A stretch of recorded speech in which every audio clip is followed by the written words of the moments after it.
vez você atendeu uma ligação e sentiu que a voz do outro lado sabia mais do que deveria? Não apenas seu nome ou seu número, mas os segredos que você enterrou no fundo da alma?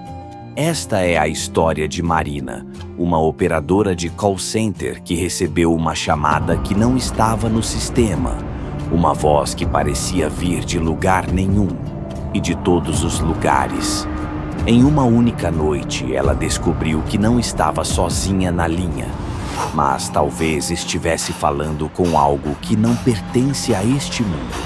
O que você faria se uma voz conhecesse cada pedaço de você? Esse conto vai te fazer questionar quem está do outro lado. Quem está ouvindo você? Marina vivia uma existência que lembrava uma linha telefônica antiga, conectada, mas cheia de ruídos, nunca clara, nunca completa. Ela trabalhava em um call center na periferia de uma cidade cinzenta, onde a chuva parecia eterna, deixando poças que refletiam as luzes neon dos postes quebrados. O prédio do call center era uma relíquia dos anos 80, com paredes descascadas, cheiro de mofo e janelas que tremiam com o vento. Das 18 horas às 2 horas da manhã, a jovem atendia clientes, vozes irritadas, monótonas ou indiferentes, que se misturavam em um zumbido constante, como um rádio mal sintonizado. O headset, sempre apertado, marcava sua pele, e o teclado com teclas gastas rangia a cada digitação. Fora do trabalho, a operadora morava sozinha em um apartamento minúsculo, com paredes manchadas, móveis de segunda mão e uma única janela que dava para um beco onde latas rolam com o vento. Sem amigos próximos, sem família na cidade, ela repetia: "É mais fácil assim." Mas, à noite, o silêncio do apartamento era quase vivo. Um peso que parecia sussurrar que a atendente fugia do mundo. O call center era um labirinto de divisórias bege, cada estação uma cópia da outra, cadeira que rangia, monitor com pixels mortos e um relógio na parede que parecia atrasar de propósito. A jovem trabalhava ao lado de colegas que mal conhecia, sombras que trocavam acenos, mas nunca nomes.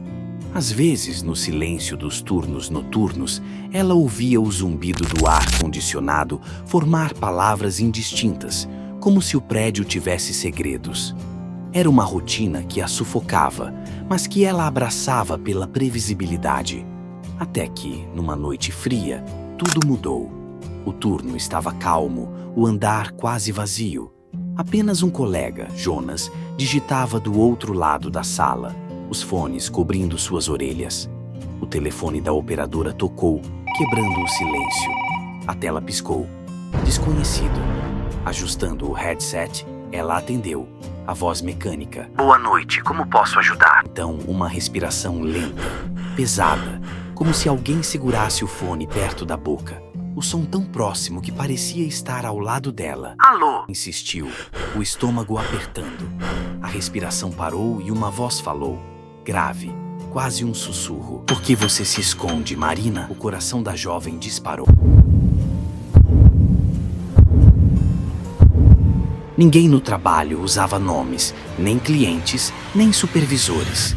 A voz era calma, mas afiada, como uma lâmina que cortava a mente. "Quem é você?" perguntou a voz tremendo. A voz riu, baixo, um som que ecoou no headset. "Você sabe quem eu sou." A ligação caiu, deixando apenas o chiado do silêncio. A atendente checou o sistema, os dedos frenéticos. Não havia registro da chamada, nenhuma entrada, nenhum número. O monitor piscou como se zombasse dela. Ela olhou para Jonas, que continuava digitando, alheio. Atribuindo ao cansaço, tentou seguir o turno, mas a voz permaneceu em sua mente, como uma nota dissonante que não silencia. Na noite seguinte, o telefone tocou novamente. Desconhecido. A jovem hesitou, mas atendeu. A voz falou antes que pudesse dizer algo. "Você já sentiu o vazio quando desligou o telefone na cara de sua irmã? Há 3 anos?" A operadora derrubou o fone, que bateu no carpete com um som abafado.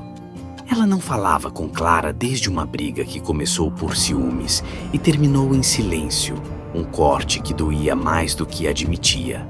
A voz continuou, agora pelo alto-falante, como se não precisasse de fios. Você acha que o silêncio te protege?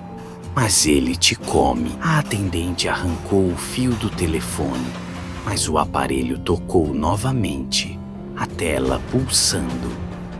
Desconhecido, em letras que pareciam vivas. As chamadas tornaram-se uma tortura noturna. Todas as noites o telefone tocava, sempre desconhecido. A voz sabia coisas impossíveis. O nome da professora da infância, Dona Lúcia, que dizia que a jovem podia ser qualquer coisa. A carta que escreveu ao pai, rasgada e guardada em uma caixa. Os sonhos de viajar pelo mundo, abandonados após a morte da mãe, quando a responsabilidade a engoliu. Cada chamada era um espelho, refletindo segredos que a operadora escondia. "Por que você se tranca?", perguntava a voz, agora mais insistente. "Por que não atende quem precisa de você?" Ela tentou bloquear o som, fones de ouvido, telefone desligado, mas a voz vazava, como se viesse do zumbido do call center, das paredes, do ar. O sono virou um luxo, os olhos fundos, a pele pálida. Antes apenas tedioso, tornou-se um pesadelo vivo. O ambiente parecia conspirar com a voz. As luzes fluorescentes piscavam em padrões estranhos, como se seguissem um código. Uma noite, a jovem encontrou seu monitor ligado, exibindo uma foto antiga dela e Clara, rindo em um parque, uma imagem que não estava no sistema. Outra vez, sentiu um frio na nuca, como se alguém respirasse atrás dela, mas o andar estava vazio. Apenas o colega começou a notar. "Você tá bem? Parece que viu um fantasma." Ela balançou a cabeça, incapaz de explicar. A voz evocava memórias vívidas, o cheiro do bolo de milho da mãe, o som da risada de Clara, a discussão que a separou, palavras duras sobre quem cuidaria do pai, quem falhou com a família. "Você lembra como era estar conectada?", perguntou a voz quase melancólica. A operadora começou a anotar as chamadas em um caderno, buscando lógica, mas as páginas só mostravam caos. A tensão afetou seu trabalho. Clientes reclamavam de respostas lentas. O supervisor a chamou para conversar, mas a jovem mal ouvia, os pensamentos presos à voz. Ela começou a ver coisas, sombras que se moviam nas divisórias, reflexos no monitor que não eram dela. Uma noite o telefone tocou sem parar, mesmo desconectado, o som ecoando pelo andar. Jonas, assustado, perguntou: "Que diabos é isso?" Ela não respondeu, apenas correu para a sala de descanso, trancando a porta. Lá, o interfone tocou, a voz sussurrando: "Você não pode fugir do que deixou para trás." A operadora gritou, pedindo silêncio, mas a voz riu, como se soubesse que venceria. A jovem tentou investigar. Perguntou ao supervisor sobre o sistema, checou registros antigos, mas nada explicava as chamadas. Descobriu que o prédio do call center fora uma central telefônica nos anos 80, onde operadoras conectavam linhas manualmente. Rumores diziam que uma funcionária morreu ali, vítima de um incêndio, mas ninguém confirmava. A operadora começou a se perguntar se a voz era mais do que uma alucinação, um eco, um espírito ou algo que usava os fios para alcançá-la. Cada chamada trazia uma memória nova. O pai pedindo para ela não ir embora, a mãe ensinando-a a cozinhar, Clara chorando após a briga. "Você cortou todas as linhas", disse a voz, "mas elas ainda estão aí, esperando." Uma noite a voz mudou. Não era mais fria, mas desesperada, quase humana. "Estou tentando te alcançar. Você precisa ouvir." A tela mostrou um número. Não, desconhecido.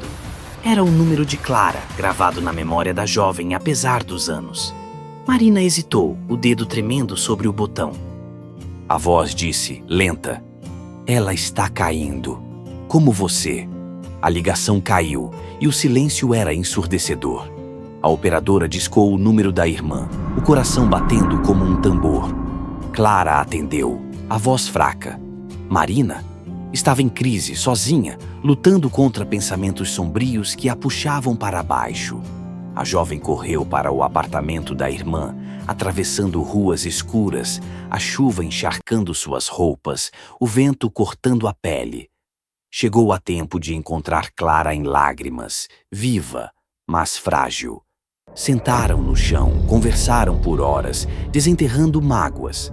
A briga, o luto pela mãe, a distância. A atendente sentiu algo que havia esquecido. Conexão, como uma linha telefônica finalmente completada.